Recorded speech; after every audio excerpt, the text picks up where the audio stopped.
aware that we have a real life celebrity on the podcast today? Who? Well, I'll tell you in a minute. First, we have to introduce the show. Welcome to Completely Booked. I'm Jenna Hassel. And I'm Hurley Winkler, and this is the official podcast of the Jacksonville Public Library. Now, to answer your question about this celeb, let me make you guess. Okay. She is an anchor for Action News Jax, CBS 47, Fox 30, and she loves books. Mm-hmm. Any ideas? Any ideas? Well, I've only seen a million ads this fall for our Tenikka's Books for Kids. Tenikka Hughes, everybody. Woo! Tenikka is so cool. She's so cool and lovely and like really nice. Yes. Like definitely a people person, not a diva. Hashtag not a diva. Not a diva, which, you never know. I know. And we're not divas either yet. So she was in good company hanging out with us. And I didn't know how humble and she's really genuine, Right. Like her whole Tenikka Books for Kids thing was a passion project that she requested to do with us. I mean, can you imagine? Right. She wanted to do this with the library. We were summoned. It's not like we begged her for weeks, which, happens sometimes. Right. We could have. We could have. But she came to us, guys. Right. It's kind of a big deal. With Tenikka's help, we were able to collect over 3,000 books Yes. for our summer learning prizes. Yes, and you guys donated all of those, so thank you very much. Pat on the back for you guys. And all of these books are going to be distributed to our kids this summer after they complete 6 hours of reading in our summer learning challenge. And kids have until August 20th to claim those prizes. So make sure you read for 6 hours, 15 minutes a day, and get your book as a prize. Exactly. And Tenikka also lets us in a little bit about how she got started in the show business. And she came from a really small town, which I did as well. So I thought that was super cool. And she talks about growing up with her mom and her aunt and her grandma and just what a big influence they were on her life and how she's kind of used that to give back to her community. Yes, indeed. So we will get a move on. There is a celebrity in the building. Woo! This is Tenikka Hughes.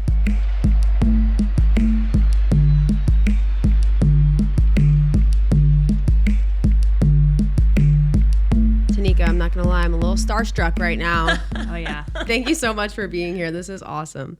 Tell us a little bit more about you first. Are you originally from Jacksonville? Well, first of all, thank you for inviting me to be a part of this. I'm super stoked to be here.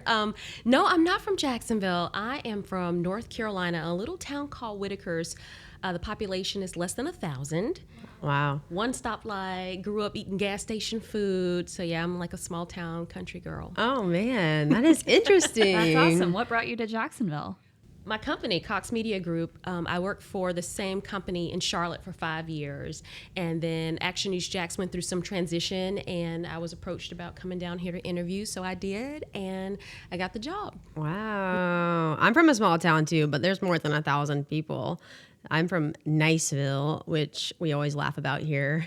It's a real town. It sounds fake. No, it does. Right, It sounds like a movie. Exactly. It's real, and it's got about 13,000 maybe. Okay. Oh, wow. But one library. Yes, but one not library. One stoplight. Not one stoplight. Yeah, we had one library, one room library. Wow. Yep. Tiny. Oh, man. You're spoiled here in Jacksonville. We 21. sure I'm are. serious. We Yeah, always yeah. talk about that. I bet That's this crazy. is pretty different. Yeah. Yeah, this is a really nice library system. Yeah. Well, we know you have a vested interest in reading as well. Tell us where that love of reading started for you. It started as a child. My family, growing up, I come from very humble beginnings. And so we didn't put a lot of emphasis on material things, but books was something that we had available. So I'm from a single parent home. I was raised by my mom, my aunt, and my grandmother. And my aunt was also an educator. So we were really fortunate to have access to books. I remember, I'm gonna date myself. We had a set of encyclopedias at my house. Did you use that growing up? When we would have projects or schoolwork, we had a set of encyclopedias at home. Kids don't even don't even have a clue. Yeah, we did. We had Wikipedia when I was in school. See, so, no, we yeah. had actual physical hardcore Oh, books, man. and that was just so awesome. And so with my aunt being an educator, we had a lot of books around the home. And then also my mom, every day when I was a little girl, I used to always beg, can I go to school? I wanted to go to school. I have an older brother and an older sister.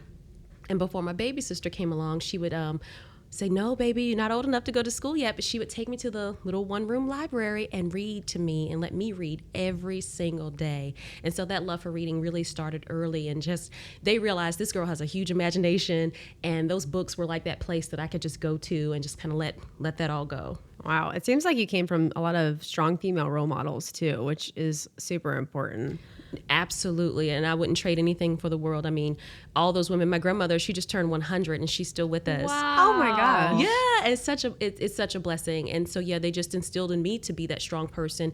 I always, looking back, I appreciate the fact that they never made us stifle our voices. We were always able to, if we didn't understand something, they encouraged us to ask questions. So that kind of helps me out now. Yeah. Fast forward to adulthood. So, True. They set you up well. They did. Yeah. And being a public figure now, I feel like, you are that strong female role model for a lot of kids, especially with your work with all the children and the books for kids and stuff. I think that's great. Full circle. Thank you. And it's so important for me to do that. And particularly, I love impacting children everywhere and in all over our community, but particularly in some of our underserved communities, because I know what it's like growing up in poverty and from a single parent home and from some circumstances that are non-traditional. And I feel like for me personally, it's important to let people understand that, hey, your circumstance doesn't have to dictate your outcome. And I'm a living testimony to that. Right. That's awesome. Yeah. And did the Tenikka's books for kids kind of grow out of that, do you think? In part, I'm always, I do a lot of reading through the Kids Hope Alliance, Jacksonville Children's Commission, the Jax Kids Book Club. I'm always going to school speaking. And so Carla McKell, our community coordinator, she approached me and we were talking about and I've always told her, if there's anything dealing with books and reading, let me know. That's my passion. Mm-hmm. And so she talked to me about the summer learning program and how, partnering with the library to collect books. And we were like, that's a perfect fit. And so we were off to the races. Wow. And you guys did incredible this summer. Do you remember how many books you guys collected? We collected more than 3,100 books, and I was hoping for 1,000. Yeah. I was hoping for 1,000, and we got more than 3,100. And toward the end, we started collecting some gently used books because we did have some people who just, had some that they were like, my kid used this book a couple times and wanted to pass on, but more than 3,000 books. And those are mostly new books. Yeah. Which is the amazing. Majority are brand new. Wow. That is awesome. And what are those books being used for? So as a part of the Jacksonville Public Library Summer Learning Program, children are being challenged to read 15 minutes a day, and with the goal of trying to hit 6 hours. Once you hit that 6-hour goal, as a reward, you can come and pick out a book from the Tenikka's Books for Kids collection, so you get a brand new book. And so that's important in other ways that we can talk about, because for one, it helps to build your home library. So many kids do not have access to books or to age-appropriate books. So you read 15 minutes a day, hit that 6-hour goal, and then you can come and pick out a book of your own to have. Wow. That's great. Yeah. So why do you feel it's so important for kids to have access to their own books, not only outside of their homes, but at home? It's so important for a number of reasons. I mean, so we talk about making sure that kids can read and having access to those books, but it's also important that the adults, the guardians, the siblings in their lives read to them. There are so many studies, and I could spat out a lot of numbers, but there's so many studies that talk about the impact of reading on children. So for example, let's talk about younger kids.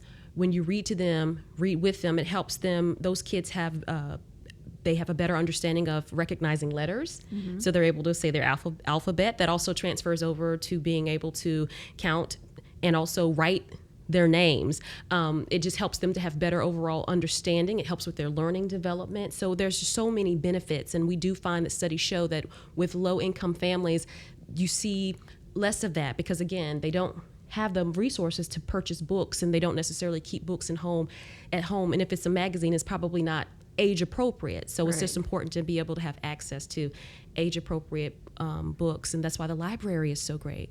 And our early childhood specialists here always recommend too, if students are having a hard time reading themselves, is listening to the audiobooks as well, which is the same thing as listening to your parent or guardian reading to you. So that's awesome. Yeah, definitely. It sounds like you're making a huge impact with kids at home, and we really appreciate that. For sure. Thank I mean, you we so would have much. had to buy those books. I mean, there's no way we would have been able to get the 3,000 with our with our resources here. So that really helped us out a ton. You're absolutely welcome, and thank you for partnering with us. That was an amazing opportunity, and we hope to just do it bigger and better. Hopefully this is something and a partnership that we can continue. Absolutely. Absolutely. So as a reading lover and a book lover yourself, what are some of your favorite books?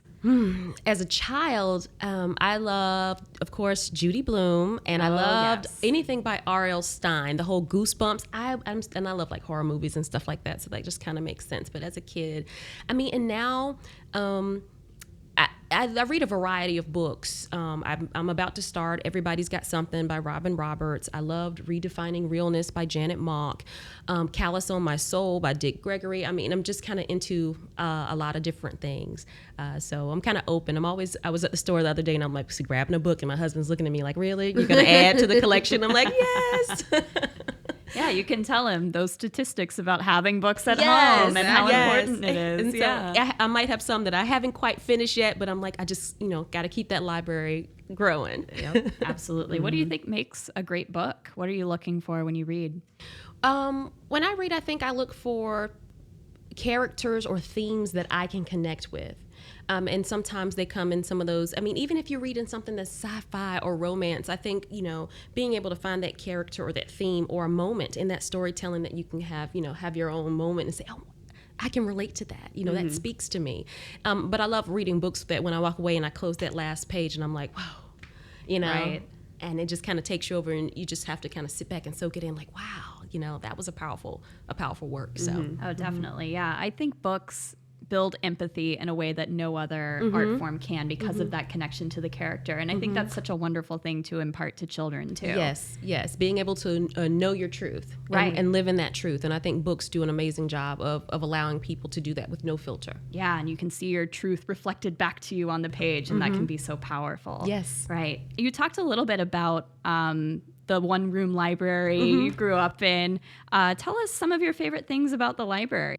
The smell.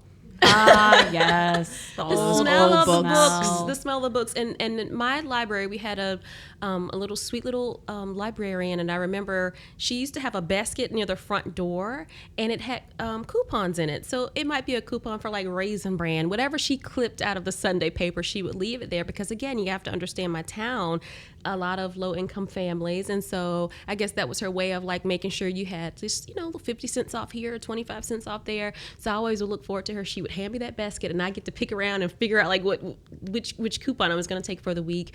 And I used to love the child craft books, and I love doing the Where's Waldo puzzle. Oh yeah. And you know what?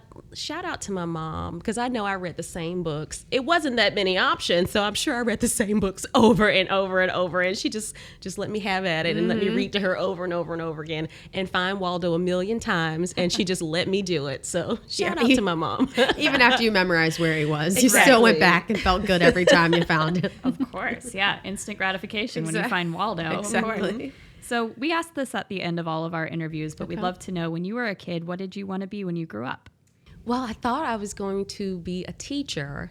I knew I liked explaining things, and also growing up with an educator, But my mom and my family tells me when I was about 6 years old, I would get all my stuffed animals and I would line them up on the couch, and then I would get a hairbrush and I would get like a Jet magazine and act like I was Oprah or Connie Chung and like read to my stuffed animals. And so she was like, we saw that you were going to be a journalist or an anchor lady or a talk show host or something, but they didn't want to necessarily put that concept in my head or that idea on me. And instead, I kind of found it for myself when I was around 13. I took one of those personality quizzes at school, and then journalists popped up. And I was like, I love reading. I love writing. I love explaining things to people. Boom, this is what I want to do. But my mom, when they told me that, I was like, what? And they were like, yeah, you used to pretend you were like Oprah. I'm Leslie Stahl. I'm like, what?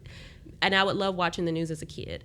Back in the day, for dinner time, you sat around the table together and you watched the news. We didn't have cable. Again, we didn't have money, so cable was not something we had, but we watched regular TV and we watched the news every night at 6 o'clock.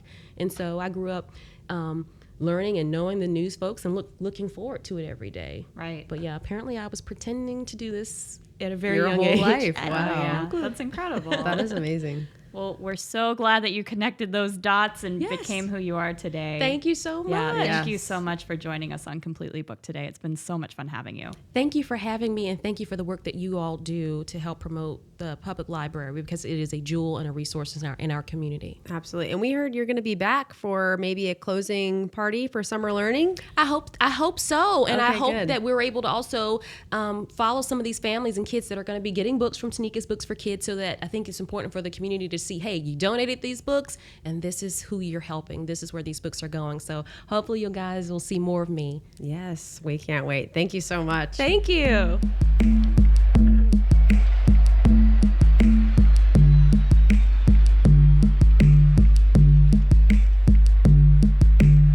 So this was a treat, being able to be the ones that interview the famous Tenikka Hughes. Right. I feel like it's kind of rare that she's on the other side of being Yeah. interviewed. So Yeah, and that it was a blast. It was pretty cool. And it was funny afterwards. She said that Hurley and I kind of used some of the same cues her and her co-anchor use whenever they're on air. Yeah, like we were sort of prompting each other on which questions to ask just through visual cues and stuff. The stuff you guys can't see because this is radio, not television. But she said we did a great job. So, I mean, not to brag, But hello. but we're bragging about how great we are at this. But really, like, her compliments meant a lot. Yeah, Means a lot she's coming the from her. professional in this. So Yeah, that's for pretty sure. cool. Yeah, and she seems excited because she mentioned during the interview that she wanted to be a teacher before she thought she wanted to be on TV, and she's getting to teach this fall at UNF. She was telling us Yes. after the interview she's teaching a Advanced writing lab. advanced writing lab for journalism students. So I know she's excited about that. We wish you Yes. best of luck with your new role as a teacher, Tenikka. Very, very cool. And she is also looking to come to one of our end of summer learning parties, Yes. which are actually happening this week. So make sure everyone comes out to one of your local library branches, and you may just run into Tenikka Hughes herself. Yes, indeed. And if you're signed up for summer learning, make sure you claim your prize through August 20th. If you've been tracking your reading, you may have a chance to earn a prize. Yep. And that could be one of Tenikka's books. Exactly. If you log 6 hours in the Summer Learning Challenge on our website, then you will be able to get one of the books from any of our libraries. We're excited to see you guys this week at our summer learning parties. Make sure you visit us online at jackspubliclibrary.org/podcast and follow us on social media at Jax Library. If you're listening to us on iTunes, make sure you subscribe, give us a review, and a 5-star rating. This podcast is produced by Brian Thomas, aka BT, aka Producer Brian. Goodbye.